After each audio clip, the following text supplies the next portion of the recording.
Hello and welcome to Logan Rando Aquascaping. My name is Logan and today I've got a long overdue update for you guys on my ADA 45P that I've set up with some beautiful Rotala H'Ra as well as some Rotala Green and a bunch of other plants. So today what I want to do is kind of walk you through all the updates to the stocking I've made, updates to the lighting, and let you know how things are going and kind of where I want to take this tank, as well as some basic maintenance tips that I use to keep this tank relatively easy to maintain.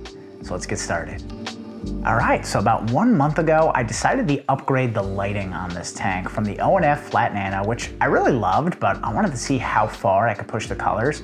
So I decided to upgrade it to the TwinStar version 3 450 SM. And the S is their top of the line series, so it's got the highest par lighting, and the M just stands for metal. It's got the fixed metal legs. Overall, I gotta say, 1 month later, I am super happy with this light. One of the biggest issues I was having with the tank was sort of uneven growth between the left side and the right side. Honestly, with the flat nano, it's a killer light, but it's a pretty narrow light. So putting it on something like a 45 centimeter, it's gonna get the job done, but that light is not gonna hit every inch of the tank from width perspective. So I really like that this TwinStar is made to fit a 45 centimeter perfectly. So every inch of the planting gets really nice high par lighting. And I've seen some really nice coloration develop in the Rotala H'Ra. It was looking really nice under the O&F flat nano, but now I feel some more of that magenta is being brought out because these TwinStar lights definitely have a nice magenta / red spike to them. So I love the color rendition of it, and it works really well when you have reds. I love both lights, but overall, I'm really digging this TwinStar. So we talked about how the Rotala H'Ra is doing. Let's talk about the Rotala Green. Every time I grow Rotala Green, be it in my old city of Albany, New York, or my current city of Portland, Oregon, it always develops like a weird yellowy orange color to it. I've never had bright, vibrant Rotala Green, and I don't know what it is because I see these beautiful pictures on the internet of Rotala Green, and mine never looks anything like it. And I wonder if it has something to do with my soft water. So here in Portland, Oregon, we have remarkably soft water. It comes out of the tap at 30 parts per million TDS, which honestly is really awesome. It's like having built-in RO water. So I just remineralize with salty shrimp GH+, and I don't use the GH KH+, because from my research and my understanding, aquasoil buffers down the KH. So by adding additional KH to the tank, the soil is gonna have to work to sort of remove that from the system, and you're gonna run through sort of the buffering capacity of your soil quicker than you normally would. Let me know how you guys feel about that down below in the comments, but I'm actually gonna run an experiment, and I do have some salty shrimp GH KH+. I'm gonna start dosing that and see if it has any effect on the coloration of my plants, because I know when you have a very low KH, your tank is gonna be subject to pH swings. And I think that might explain the really bad melts I got with this tank when I first set it up, because I believe this maple stone doesn't leach any KH at all because the TDS remains pretty low throughout the week. Whereas my other tanks with Ceru stone, of course, those leach calcium, so the TDS climbs.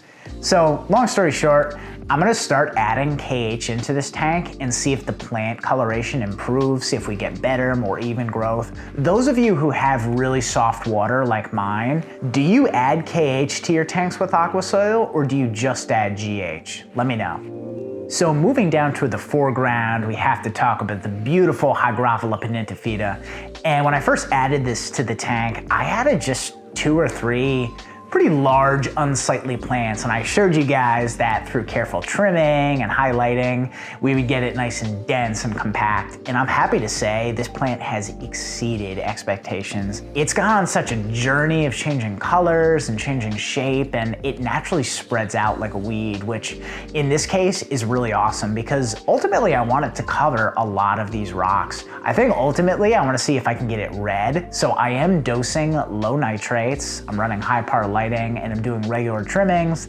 That's always gonna stimulate compact bushy growth, and it's gonna help you get really nice coloration. So we'll see if we can get it red. And then finally, the last couple plants I'm keeping mostly in the foreground are Hemianthus cuba and then some Eliocharis pusilla. And these plants are doing okay. I find that they're a little bit prone to melt and consequently some algae in this tank. And once again, that might be related to that low KH. I find that these plants can melt very easily in the beginning stages, so maybe that has something to do with fluctuating pH in this tank.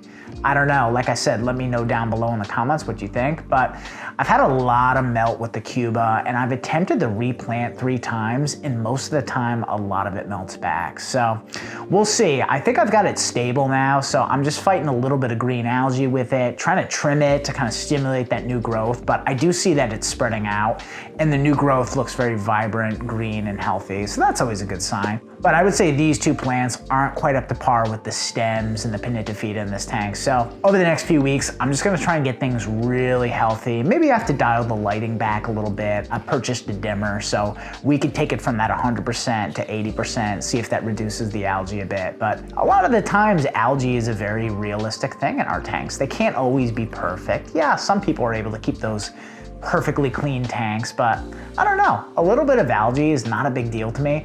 I think as long as from a distance things look really harmonious and clean, it's not a big deal if the details have a little bit of algae, and you know, your fish and your shrimp will nibble on it here and there. I always joke around and say that, you know, no organism will ever starve in a planted tank because there's so much microfauna and algae and little bacteria that they can feed on. So I don't know, it kind of gives me some peace of mind seeing my little fish feeding on the algae and taking little nibbles here and there.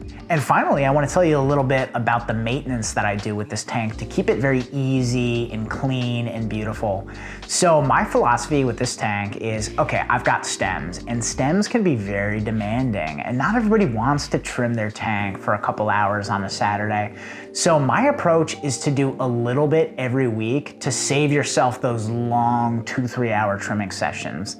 I do maintenance on it twice a week, a couple 30% water changes. Every Wednesday, I'm just going through with my UNS spring scissors and I trim off, you know, the odd leaf here and there. Any sort of rotalas that look ugly or are too tall, I'll kind of prune those off.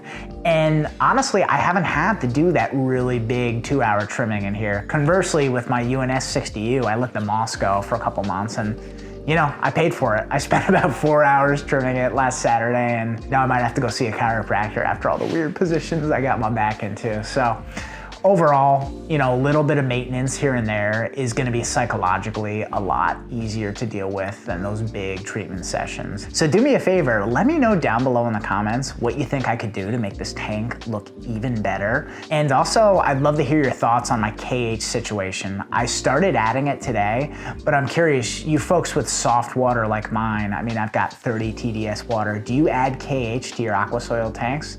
Let me know if you do and why. Thanks for watching. I'll see you next time.